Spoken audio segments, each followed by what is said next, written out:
गरिबीतनं बाहेर आलेले आपण बघितले आणि जगाला विश्वास बसत नाही।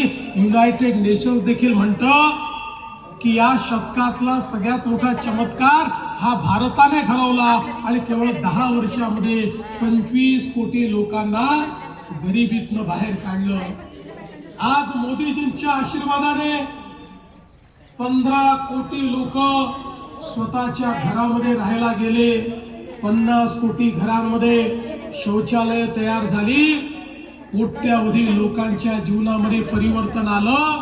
कोट्यावधी लोकांच्या घरामध्ये पिण्याचं पाणी विजेचं कनेक्शन गेलं।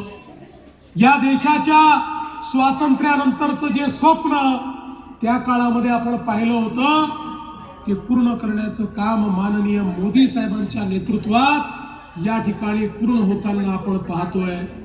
आणि म्हणूनच आपल्यालाही एक समृद्ध महाराष्ट्र घडवायचा आहे। समृद्ध महाराष्ट्र घडवायचा असेल तर तो केवळ समृद्ध गावातूनच घडू शकतो। जोपर्यंत गाव, गरीब, किसान, मजदूर यांचा विकास होणार नाही तोपर्यंत समृद्ध महाराष्ट्र घडू शकणार नाही। आणि म्हणून अशा प्रकारच्या अनेक योजना आपण सुरू केल्या, पण आपल्या लक्षात आलं योजना अनेक आहेत। काही गावं फायदा घेत आहेत, काही गावं मागे राहत आहेत। आणि मग कुठलंच गाव मागे राहू नये या दृष्टीने मुख्यमंत्री समृद्ध पंचायत राज अभियान कोण आले बघू तर